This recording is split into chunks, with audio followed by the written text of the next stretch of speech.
বৃষ্টির পানিতে জমিতে ভাসছে আলু, সেই আলু নিয়ে অঝরে কাঁদছেন কৃষক। হাড়ভাঙা খাটুনি আর ঘাম ঝরিয়ে যে ফসল কৃষক ফলিয়েছিলেন, তাই বারবার কেঁদে কেঁদে খোদাকে বিচার দিচ্ছেন আর করছেন বিলাপ। এটি কোনো সিনেমার কাল্পনিক দৃশ্য নয়, এটি উত্তরের আলু চাষিদের বর্তমান বাস্তবতার এক নির্মম প্রতিচ্ছবি। একদিকে বাজারে আলুর চরম দরপতন, অন্যদিকে সিন্ডিকেটের দৌরাত্ম্যের মাঝেই হঠাৎ বৃষ্টি যেন উত্তরের আলু চাষিদের জন্য মরার ওপর খরার ঘা হয়ে নেমে এসেছে।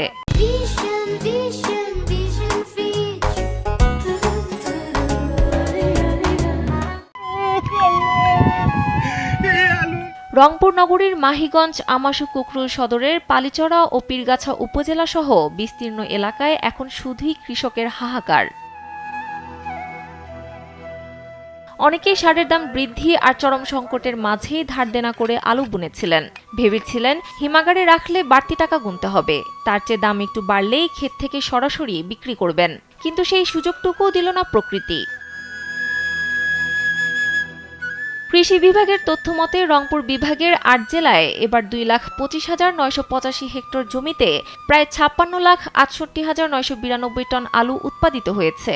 অথচ বিভাগের ১১৬টি হিমাগারে সংরক্ষণের জায়গা আছে মাত্র ১১,০৯,০০০ টন আলুর। এই বিপুল পরিমাণ আলু সংরক্ষণের জায়গা না থাকা এবং দামের ধসে কৃষকদের ইতোমধ্যে প্রায় ১,৯৯৭ কোটি টাকার লোকসান গুনতে হচ্ছে। এরপর এই বৃষ্টিতে ক্ষেতের আলু পচে গেলে লোকসানের অঙ্ক কোথায় গিয়ে ঠেকবে তা ভাবলেই শিউরে উঠতে হয়।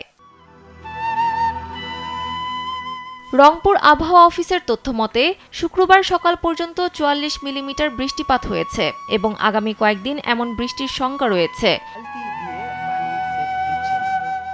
আজ যখন শহুরে মানুষ বৃষ্টির স্নিগ্ধতা উপভোগ করছে, তখন উত্তরের কোনো এক বিস্তীর্ণ মাঠে ক্ষেতের ভাসমান আলুর দিকে তাকিয়ে নীরবে কাঁদছেন একজন কৃষক। সানজিদা ইসলাম, কালবেলা।